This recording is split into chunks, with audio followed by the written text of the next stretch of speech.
இந்த நாள் செய்திக்கான ஆதார வசனம் லூக்கா 9ஆம் அதிகாரம் 62ஆம் வசனத்தை படிக்கலாம். லூக்கா 9:62. சீக்கிரம். அதற்கு இயேசு கலப்பையின் மேல் தன் கையை வைத்து, பின்னிட்டு பார்க்கிற எவனும் தேவனுடைய ராஜ்யத்திற்கு தகுதி உள்ளவன் அல்ல. ஆண்டவர் இயேசு சொன்ன மிக அற்புதமான ஒரு வார்த்தை. பின்னிட்டு பார்க்கிறவன் எவனும் தேவனுடைய ராஜ்யத்திற்கு தகுதி உள்ளவன் அல்ல. ஏன் ஆண்டவர் நமக்கு சபையை தந்திருக்கிறாரு? ஏன் இவ்வளவு அருமையான போதகர்கள்? இப்படிப்பட்ட ஒரு ஐக்கிய கூடுகை எதற்காக சபை? அன்புக்குரியவர்களே, உங்களையும் என்னையும் தேவராஜ்யத்திற்கென்று அழைத்து செல்ல ஆண்டவர் ரத்தம் சிந்தி சம்பாதித்து கொடுத்த மிகப்பெரிய சொத்து தான் திருச்சபை. லண்டன் மிஷனரிகள் இந்த தென் திருவிதாங்கூரிலே இந்தியாவிலே வந்து கோதுமை மணிகளாய் விழுந்து நமக்கு தேவையான கல்வி, மருத்துவமனை, நல்ல கலாச்சாரம், வாழ்க்கை உயர்த்துவதற்கான எத்தனை அருட்பணிகள் 1806ஆம் ஆண்டு இந்த தென் திருவிதாங்கூரிலே வந்து மயிலாடியிலே முதல் லண்டன் மிஷன் ஆலயத்தை அமைத்து நமக்கு முன்னோடியாய் வாழ்ந்து ரிங்கல் தொபி ஐயர் அவருடைய நற்பணிகள். அன்புக்குரியவர்களே, இவையெல்லாம் எதற்காக? உங்களையும் என்னையும் தேவராஜ்யம் கொண்டு சொல்ல வேண்டும் என்பதற்காக. அன்பானவர்களே, நம்முடைய வாழ்க்கை பயணம் என்பது கடைசி மூச்சு வரையிலும் நம்மை அழைத்த ஆண்டவரை நாம் முன்னிறுத்தி ஓடுவதாகும்.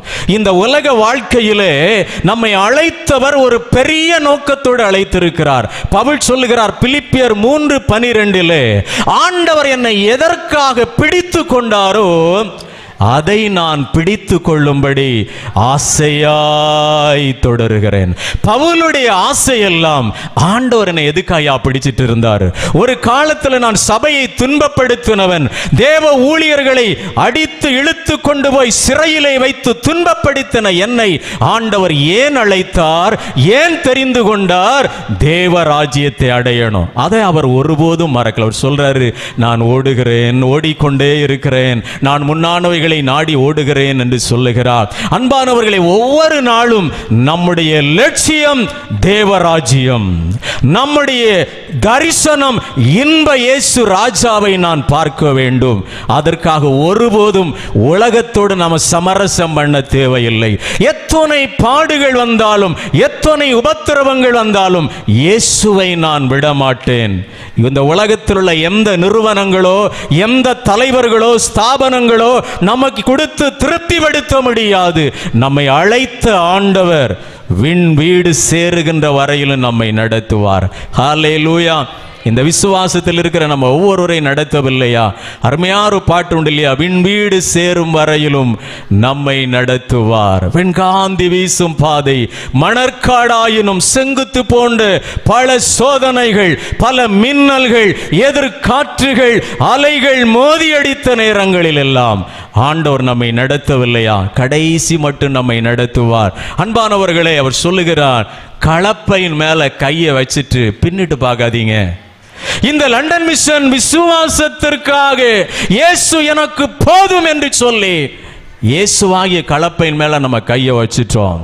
இந்த விசுவாசத்துக்கான கையை வச்சிட்டு உலகத்தை பார்த்துறாதீங்க, நம்ம லட்சியத்தை இழந்துருவோம். ஹல்லேலூயா.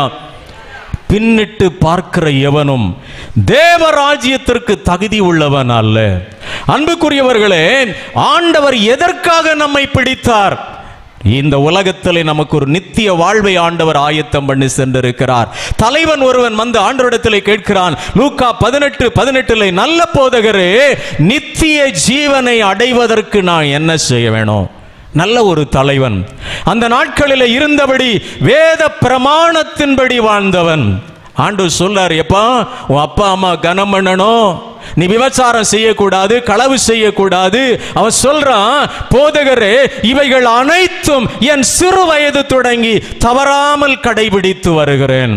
நல்ல தலைவன், கற்பனையின்படி வாழ்ந்தவன், நியாயப்பிரமாணத்தை மீறாதவன், ஆண்டவரை நேசித்தவன், திருச்சபைக்கு சென்றவன் நல்ல ஒரு கேள்வியை கேட்கின்றான். ஆண்டவரே, நான் உம்மை பின்பற்றி வருகிறேன், எனக்கு நித்திய ராஜ்யம் வேணும், எனக்கு இட்டர்னல் லைஃப் வேணும். ஆண்டவர் சொல்றாரு, அப்படியா? ஆனால் உன்னிடத்தில் ஒரு குறைவு இருக்கிறது. உனக்குண்டானவைகளை விற்று நீ தரித்திரருக்கு கொடு, பின்பு என்னை பின்பற்றி வா. அன்பானவர்களே, அவன் மிகுந்த ஆஸ்திகளுக்கு சொந்தக்காரன், மிகப்பெரிய ஒரு ஐஸ்வர்யவான். இயேசுநாதர் இந்த செய்தியை சொன்ன மாத்திரத்தில் அவனால ஜீரணிக்க முடியல. அவன் பின்வாங்கி மன துக்கத்தோடு போறான். இயேசுநாதரிடத்தில் வேதனையோடு, அழுகையோடு, புலம்பலோடு வந்த அத்தனை பிள்ளைகளும் மகிழ்ச்சியோடு போனாங்க. ஆனா இந்த ஐஸ்வர்யவான் துக்கத்தோடு போனான். ஆண்டவர் சொன்ன இந்த காரியத்தை அவனால் தாங்கிக் கொள்ள முடியவில்லை. என் அன்பு தேவனுடைய பிள்ளைகளே, தேவராஜ்யம் செல்வதற்கு எது நமக்கு தடையாயிருக்கிறதோ அதை பிடுங்கி எறிந்து விட வேண்டும். அது எந்த காரியமாயிருந்தாலும் அப்படிதான். அப்ப அந்த ஆண்டு சொல்ற, ஐஸ்வர்யவான் தேவன் ராஜ்யத்தில் பிரவேசிப்பது ஒட்டகமானது ஊசியின் காதலை நுழைவது போல் இருக்கும் என்று சொல்லுகிறான். நம்மளை அநேகர் நமக்கு தேவையான ஐஸ்வர்யத்தை ஆண்டவர் தந்திருக்கிறாரு. ஒருவேளை மிகுந்த ஒரு பெரிய கோடீஸ்வரன் ஆகணும்னு நினைக்காதீங்க. ஆண்டவர் இவ்வளவு ஆசீர்வாதங்களை தந்ததுல திருப்தியா இருங்க. ஒருவேளை ஐஸ்வர்யம் அதை சேர்க்கணும் இது சேர்க்கணும்னு சொல்லி உலகத்தை நோக்கி தான் ஓடுகிறான், நித்திய ராஜ்யத்தை இழந்து விடுகிறார். ஆண்டவர் சொல்றாரு, கலப்பையின் மேல கையை வச்சிட்டு பின்னிட்டு பார்க்கிறவன் தேவ ராஜ்யத்திற்கு தகுதி உள்ளவன் அல்ல. நாம் தேவ ராஜ்யத்தை அடையாதபடிக்கு நம்மை பின்னிட்டு திரும்ப செய்கின்ற 3 காரியங்களை மிக மிக சுருக்கமாக நம்ம தியானிக்க போறோம். மறந்துடக்கூடாது. எது நம்மை பின்னோக்கி இழுக்குகின்றது? அன்புக்குரியவர்களை, ஒன்று இந்த உலகம். இந்த உலகம் நமக்கு புறம்பே நிற்கின்ற ஒரு சத்துருவாக இருக்கின்றது. இன்னொன்று நம்மோடு பயணிக்கின்ற இந்த சரீரம், நம்முடைய ஆவிக்குரிய வாழ்க்கையிலே வளர விடாதபடி இது ஒரு சத்துருவாகத்தான் இருக்கின்றது. இன்னொன்று காணக்கூட எதிரியாகிய சாத்தான். இந்த 3ம் ஒவ்வொரு நாளும் இந்த உலகத்தை நோக்கி நம்மை இழுத்து கொண்டிருக்கின்றது. நீங்களும் நானும் தேவராஜ்யம் அடையக்கூடாது என்பதற்காக நம்மோடு அது போராடி கொண்டிருக்கின்றது. சொன்னேன், முதலாவது இந்த உலகம். உலகத்தில் நம்ம பிறந்துட்டு தான் வாழ்ந்து தான் ஆகணும். இந்த உலகத்தை அனுபவிக்க பிறந்தவர்களும் நாம் தான், இந்த உலகத்தை ஆள பிறந்தவர்களும் நாம் தான். யோபு என்கிற தேவ மனிதன் சொல்லுகிறார், இந்த உலகத்தில் நீங்களும் நானும் வருத்தம் அனுபவிக்க பிறந்திருக்கிறோம். ஹல்லேலூயா. இந்த உலகம் ஒவ்வொரு நாளும் நமக்கு ஒரு போராட்ட களங்க. இந்த உலகத்தில் நல்ல மனிதர்களை இன்றைக்கு நம்மால் பார்க்க முடியவில்லை, பரிசுத்தவான்களை பார்க்க முடியவில்லை. எல்லாம் உலகத்தோடு ஒத்த வேஷம் தரித்து போலியான ஏமாற்றான வாழ்க்கை வாழ்ந்து கொண்டிருக்கிறது. இந்த உலகம் அநீதியால் நிறைந்திருக்கிறது, பாவத்தால் சாபத்தால் நிறைந்திருக்கிறது. எத்தனை பேர் தான் தேவராஜ்யம் அடைய முடியும்? அன்பானவர்களே, பைபிள் சொல்லுகிறது, ஆதியாகமத்தின் புஸ்தகம் 19ஆம் அதிகாரம் 17ஆம் வசனம் சொல்லுகிறது, அவர்களை வெளியே கொண்டு போய் விட்ட பின்பு தேவதூதன் சொல்றான், நீ ஜீவன் தப்ப ஓடிப்போ, பின்னிட்டு பார்க்காத, இந்த சமபூமியில எங்கு நிக்காத. அன்பானவர்களே, ஒரு நீதிமானாகிய லோத்தின் மனைவி, தேவதூதர்களை உபசரித்தவள், ஆண்டவருடைய அற்புதங்களை கண்ணார கண்டவள், ரொம்ப அற்புதமான ஒரு அம்மா. ஆண்டவர் சொன்னார், இந்த பூமி சாபத்தால நிரம்பி இருக்குது, சாங்கோபத்தால நிரம்பி இருக்குது, நான் அழிக்க போறேன். கையை பிடிச்சிட்டு வெளியே கொண்டு போய் விடுறான் தேவதூதன். எங்கே நிக்காத, பின்னிட்டு பார்க்காத, இது அழிய போகுது, எரிய போகுது, சாம்பலாக போகிறது, பின்னிட்டு பார்க்காத, நோ டர்னிங் பேக், ஜீவன் தப்ப ஓடிப்போ, ஆண்டவர் உனக்கு மீட்பு வச்சிருக்கிறாரு. லோத்தின் மனைவி கொஞ்சம் உலகத்தை திரும்பி பார்க்குறாங்க. எவ்வளவு செல்வம், ஆடு மாடு ஒட்டகம் மிருக ஜீவன்கள், எவ்வளவு செல்வம், ஆபரணங்கள், கொஞ்சம் எந்த தப்பு செய்யலைங்க. ஆண்டவரை முறுமுறுக்கல, கெட்ட வார்த்தை பேசல, எந்த பொய்யும் சொல்லல, கொஞ்சம் பின்னிட்டு பார்த்தாங்க, அவ்வளவுதான். அந்த உலகத்தை கொஞ்சம் அவங்க விட்டு புறப்பட்ட அந்த தேசத்தை கொஞ்சம் திரும்பி பார்த்தாங்க. பைபிள் சொல்லுகிறது, அந்த இடத்துல அந்த அம்மா உப்பு தூணாய் மாறிவிட்டாள். ஹல்லேலூயா. இன்னைக்கு நம்ம செய்கிறோம், நான் எந்த தப்பு செய்யலைன்னு நினைக்கிறோம். சின்ன தப்பு செய்தாலும் பாவம் தான்.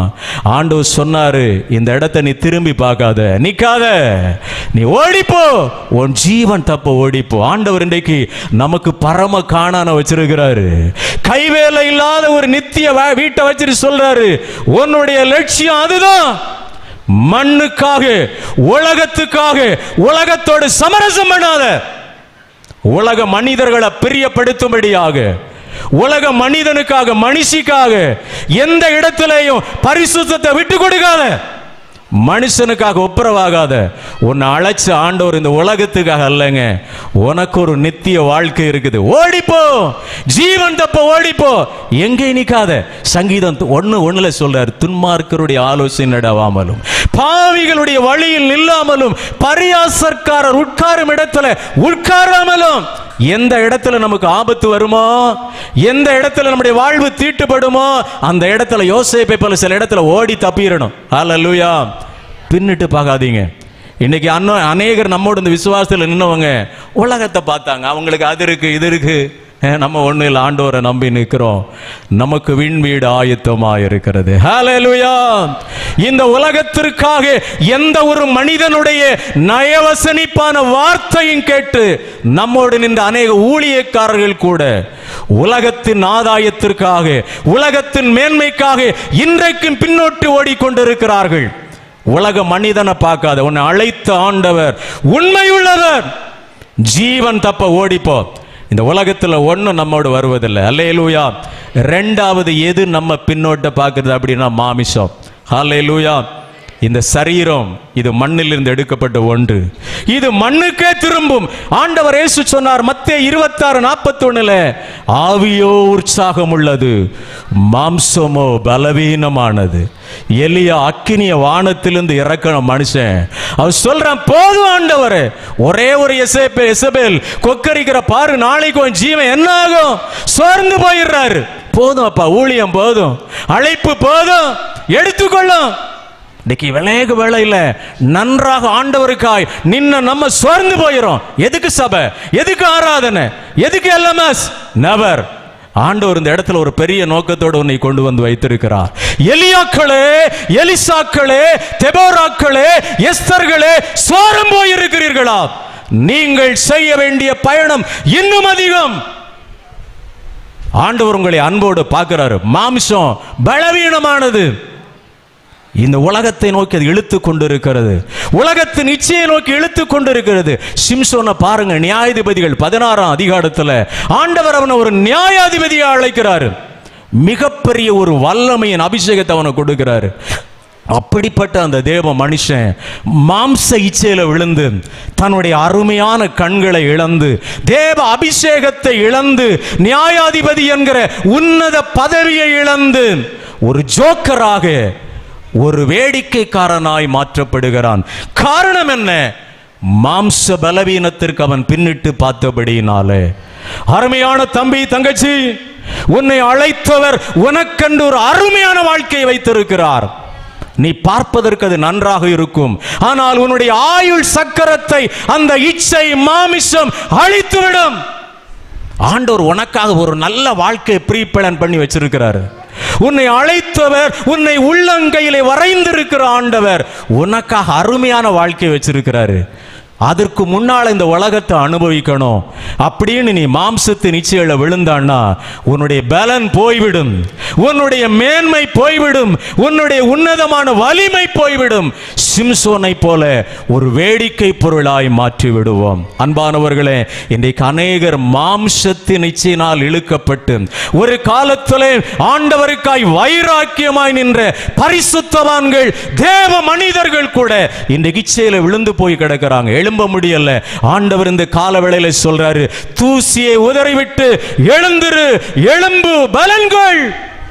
ஆண்டவர் உங்களை கூட ஒன்று கூட உற்சாகப்படுத்துகிறார். மாமிசம் உலகத்தை நோக்கி இழுக்குதா? தேவ ராஜ்யத்தை அடையாதபடிக்கு தடை செய்கிறதா? மூன்றாவதாக, இறுதியாக, நம்முடைய எதிராளியாகிய சாத்தான். நீங்களும் நானும் இந்த உலகத்தை பின்னோக்கி செய்கிறது ஒன்று, இந்த உலகத்தின் மேன்மைகள், செல்வங்கள். இன்னொன்று நம்மோடு பயணிக்கிற இந்த மாம்சம். கடைசியாக தேவ ராஜ்யத்திலே உன்னையும் என்னையும் அடைய விடாதபடி தடை செய்கிறது பிசாசன். இவனை நம்ம பார்க்கவே முடியாது. சில பிசாசு நல்லா ஆடும், ஜோம் பண்ணி துரத்திடலாம். ஆனா சில பிசாசு உள்ளே இருக்கும். பொய்யின் பிசாசு, ரெட்ட வேடம் போடுற பிசாசு, ஏமாற்றுகிற பிசாசு, சபைகளை வஞ்சிக்கிற பிசாசு, மக்களை திசை திருப்புகிற அந்தி கிறிஸ்துகள், கள்ள போதகர்கள், கள்ள தீர்க்கதரிசிகள் மலிந்து கிடக்கிறார்கள். அற்புதம், அதிசயம் என்று சொல்லி மக்களை ஏமாற்றி கொண்டிருக்கிறார்கள். மக்களுடைய வருமானத்திற்காக வஞ்சிக்கிற கூட்டம் பெருகி கொண்டிருக்கிறது.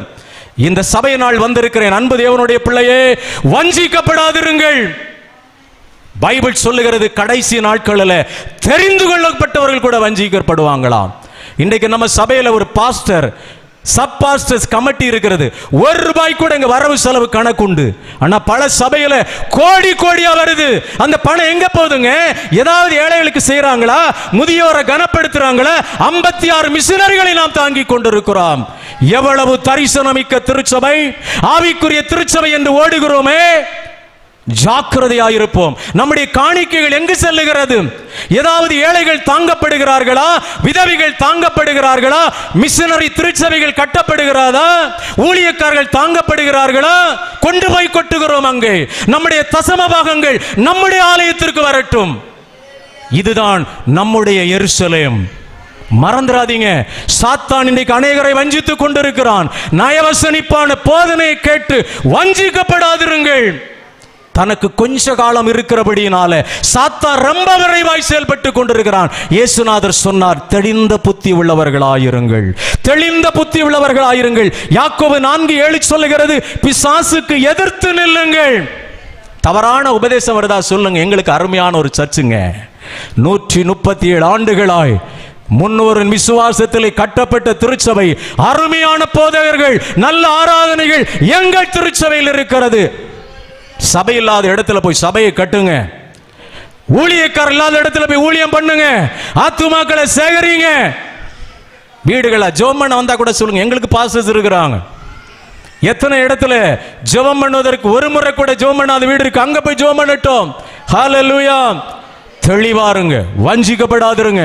பிசாசு கொஞ்ச காலம் இருக்கிறபடியினால் அநேகரை இன்றைக்கு உலகத்தை நோக்கி இழுத்தி கொண்டிருக்கிறான். ஆண்டவர் சொல்றாரு வெளிப்படுத்தல் 12:9, உலகத்தை மோசம் போக்குகிற பிசாசு என்னும் சாத்தான், பழைய பாம்பாகிய வலு சர்ப்பம், ஆதாம் ஏவாளையே லட்சியத்தை விட்டு பின்னிட்ட செய்தல்யா. பாருங்க, ரொம்ப அருமையா தந்திரமா வந்து கேட்கிறான். இந்த தோட்டத்தில் உள்ள எல்லா கனிகளையும் ஸ்பசிக்க வேணா சொல்லியிருக்கிறாங்களா ஆண்டவர்? இல்லைங்க, நடுவில் இருக்கு. ரொம்ப தந்திரமா பேசுறான். அந்த சாத்தானுக்கு அவங்க இடம் கொடுத்தபடினால தவறான ஆலோசனைக்கு கொஞ்சம் தான் இடம் கொடுத்தாங்க. ஆரம்பத்தில் அவனுக்கு தலையை அடிச்சு, போ பிசாசு, நாங்க அப்பா பிள்ளைங்க, எங்க ராஜா காலையிலும் மாலையிலும் எங்களோடு உறவாடுறா. ஆரம்பத்தில் நெற்றி அடிச்சு கொடுத்திருந்தாங்கன்னா சாத்தான் உள்ள போயிருக்க மாட்டான். இப்படிப்பட்ட ஒரு வீழ்ச்சி மனித குலத்துக்கு வந்திருக்காது. இப்படிப்பட்ட ஒரு தோல்வி மனித சமுதாயத்திற்கு வந்திருக்க கூடாது. கொஞ்சம் இடம் கொடுத்தாங்க. சாத்தான ஆரம்பத்திலே தலையை நசுக்கிருங்க. தவறான விகற்பமான போதகங்கள் வரும்போது ஆரம்பத்திலே தூக்கி எறிந்து விடுங்கள். கிறிஸ்தவங்க தான் வஞ்சிக்கிறாங்க, இந்துக்காரங்க ஞானமா இருக்கிறாங்க, இஸ்லாமியர்கள் ஞானமா இருக்கிறாங்க. நம்ம மக்களுக்கு எத்தனை சுவிசேஷம் கேட்டாலும் ஒரு மாற்றமும் இல்லை. ஏன் வஞ்சிக்கப்படுறீங்க? இங்கே கிடைக்காத சுவிசேஷம் எங்க கிடைக்கும்? ஏன் வஞ்சிக்க, ஏன் அங்க இங்க ஓடுறீங்க? ஆண்டவர் சொன்னார், அங்கே கிறிஸ்து இருக்கிறார், இங்கே கிறிஸ்து இருக்கிறார், அங்கே அற்புதம் அது கொடுக்கிறார், இது கொடுக்கிறார். எங்க ஜீசஸ் இங்கே இருக்கு. கிறிஸ்துவ லேண்டமிஷன் திருச்சபை, கிறிஸ்து இங்கே தலைவராக இருக்கிறார். எங்கேயும் ஓடி பாருங்க, கண்ணீர் விட்டு ஜெபிங்க, கர்த்தர் இங்கேயும் உங்களுக்கு அற்புதம் செய்வார். அல்லேலூயா. எத்தனை ஆண்டுகள் வெளியில் ஆராதிச்சோம், ஒரு நாள் கூட மழையினால நம்முடைய ஆராதனைகள் தடை செய்யப்படலை. எத்தனை எத்தனை இன்னல்கள், எத்தனை கஷ்டங்கள், அத்துணையிலும் மேக ஸ்தம்பமாக என் ஆண்டவர் இருந்து நம்மை நடத்தவில்லையா? இன்னும் கடைசி மட்டும் நடத்துவாருங்க, கடைசி மட்டும் நம்மை நடத்துவார். அழைத்தவர் உண்மை. ஒரே ஒரு உண்மை சம்பவத்தை சொல்லி என்னுடைய செய்தியை நான் நிறைவு செய்கிறேன். நீங்களா போதகர் ரிச்சர்ட் உம்பரண்ட் அவர்கள் ருமேனியா திருச்சபையில் சுவிசேஷத்திற்காக சிறையில் அடைக்கப்பட்டிருக்கிறாங்க. இவரை எப்படியாவது பின்னோக்கி வைக்கணும், இவரை உலகத்தோடு இழுத்து தள்ள வேண்டும் என்று சொல்லி அதிகாரிகள் ரொம்ப முயற்சி பண்றாங்க. ஒவ்வொரு நாளும் போதகர் ரிச்சர்ட் உம்பரண்ட் அவர்கள் தன்னுடைய அறையிலே முழங்கால் படியிட்டு ஜெபிக்கும் போது அங்கே இருக்கிற காவல்துறை போதகர் வீரர்கள் அவரை காரி துப்புவாங்களாம். சில வேளையில சூவ போட்டு மிதிப்பாங்களா, அப்படியே சுவரோட விழுவாராம். ஆண்டவரே இயேசுவே இந்த தேசத்தை தாரும் என்று சொல்லி ஒவ்வொரு நாளும் கண்ணீரோடு ஜெபித்துக் கொண்டிருப்பார்களாம். மெலிந்த கோலத்தோடு அந்த அறையிலே நின்று ஜெபிக்கிற அந்த மனிதன் ஆண்டவரை விட்டு ஒரு எள்ளளவு கூட பின்வாங்காம அப்படியே நின்னாராம். பார்த்தாங்களாம், இனி இவனை மறுதலிக்க வைக்கணும்னா இவனுடைய மனைவியும் பிள்ளை இவனுடைய கண்ணு முன்னால கொண்டு வந்து சித்திரவதை பண்ணணும் அப்படின்னு சொல்லி தன்னுடைய அருமையான மனைவியை கொண்டு வந்து போதகர் ரிச்சர்ட் உம்பரண்டுடைய கண்களுக்கு முன்பாக நின்று அவர்களை வேதனைப்படுத்தி சித்திரவதைப்படுத்துறான். அந்த அம்மா ரத்த வெள்ளத்தில் துடிக்கிறாங்க. கேட்கிறாங்க, இனியாவது நீ இயேசு விட்டு பின்வாங்குறியா? இனியாவது இந்த இயேசுவை நீ விடுறியா அப்படின்னு கேட்கிறாங்க. அவர் இல்லைன்னு சொல்றாங்க. கடைசியாக தன்னுடைய மகனை கண்ணு முன்னால கொண்டு வந்து தலைகீழாக தொங்க விட்டு வைத்து அவனை சித்திரவதை பண்றாங்க.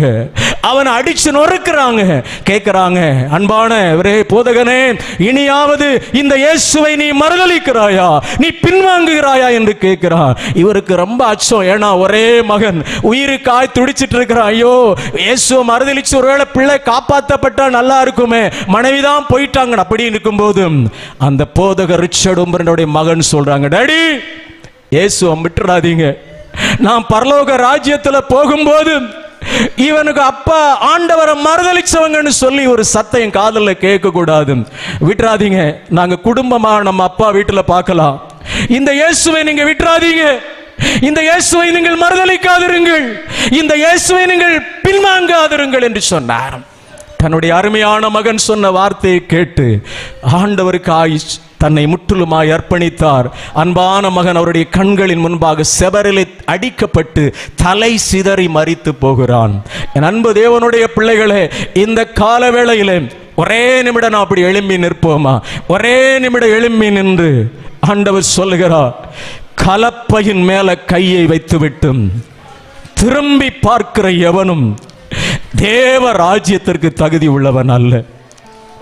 தயவு செய்து உலகம் பகட்டாதான் இருக்கும், அழகா இருக்கும், அங்க வா இங்க வான்னு சொல்லுவாங்க. கலப்பையின் மேல கைய வச்சிட்டோம், இயேசுவை பிடிச்சிட்டோம், என்ன வந்தாலும் நம்புவேன்.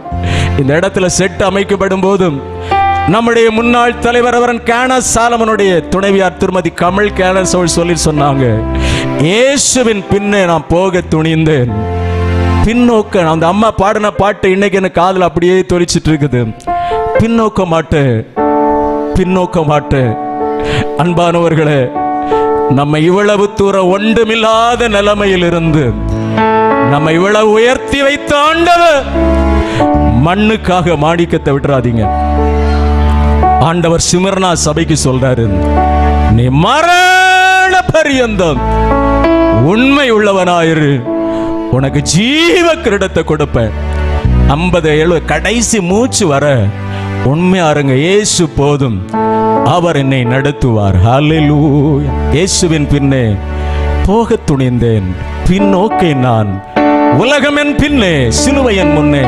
ஒரே சரணத்தை பாடி இந்த நாளில அறகுற விசுவாசத்தோட தேவ ராஜ்யத்தை குறித்த நம்பிக்கை இழந்திருக்கிற தேவச்சரமே, அப்பா வீடு ஆயத்தமா இருக்குது, ஜீவக்கிரீடம் ஆயத்தமா இருக்குது, விட்டுறாதீங்க. உலகத்தை பார்க்காதீங்க. மனுஷன் எது சொல்லட்டும், எதற்காக ஆண்டவர் நம்மை பிடித்தாரோ அதை பிடித்துக் கொள்ளும்படி ஆசையாய் ஓடுவோம். ஹல்லேலூயா. இயேசுவின் பின்னே போக துணிந்தேன், இயேசுவின் பின்னே போக துணிந்தேன், இயேசுவின் பின்னே போக துணிந்தேன். பின்னோக்கே நான், பின்னோக்கே நான், பின்னோக்கே நான், பின்னோக்கே நான். உலகம் என் பின்னே, சிலுவை என் முன்னே, உலகம் என் பின்னே, சிலுவை என் முன்னே, உலகம் என் பின்னே, சிலுவையன் முன்னே பின்னோக்கே நான், பின்னோக்கே நான், பின்னோக்கே நான், பின்னோக்கே நான். எங்களை அழைத்தவர், எங்களை தெரிந்து கொண்டவர், இந்த சுத்தாங்க விசுவாசத்தில் எங்களை வைத்திருக்கிறவர், நன்றி சொல்லுகிறோம் ஐயா. 137 ஆண்டுகள் இந்த பள்ளியாடி பகுதியிலே கிறிஸ்துவ லண்டன் மிஷன் திருச்சபை உமக்கு சான்றாக நின்று கொண்டிருக்கிறதப்பா. எங்களுடைய முன்னாள் போதகர்கள், ஊழியர்கள், முன்னாள் செயலர்கள், கமிட்டி அங்கத்தினர்கள், இத்திருச்சபைக்காய் பல பாடுகள், சிறைவாசங்களை அனுபவித்த எல்லா தேவ பிள்ளைகளுக்காய் ஸ்தோத்திரம். எங்களை இன்றைக்கு இந்த ஆண்டவர் இந்த ஆலயத்தில் கொண்டு வந்திருக்கீங்கப்பா. அநேக வேளை இந்த உலகத்தை நாங்கள் கொஞ்சம் திரும்பி பார்க்கிறோம், மாம்சீகத்தில் பலவீனம் அடைந்து பின்னிட்டு பார்க்கிறோம். சாத்தா இந்த உலகத்தை நோக்கி எங்களை இழுக்கிறாப்பா. உலகம், மாமிசம், பிசாசை ஜெயிக்கின்ற ஜெய வீரர்களாய் எங்களை அர்ப்பணிக்கிறோம். கடைசி மூச்சு வரையிலும் உமக்காய் வாழ்ந்து விண் கிரீடத்தை சொந்தமாக்கி கொள்ள அருட்செய்யும். இந்த வசனத்தை கேட்ட என்னிலே எங்களிலே ஒருவர் கூட உம்முடைய ராஜ்யத்தை இழந்துடக்கூடாது. இந்த விசுவாசத்தை விட நாங்கள் பின்வாக்கி போயிடக்கூடாது. கடைசி மட்டும் உம்மிலே நிலைத்திருக்கிற அருட்செய்யும். இந்த வார்த்தைகள் ஒவ்வொரு நாளும் எங்கள் பிள்ளைகளுடைய காதுகளில் துவனித்து கொண்டே இருக்கட்டும். அர்ப்பணிக்கிறோம். எங்கள் பெயர்கள் ஜீவ புஸ்தகத்தில் பொறிக்கப்படட்டும். இயேசு இரட்சக நாமத்தில் ஜெபிக்கிறோம் நல்ல பிதாவே. ஆம் ஆம்.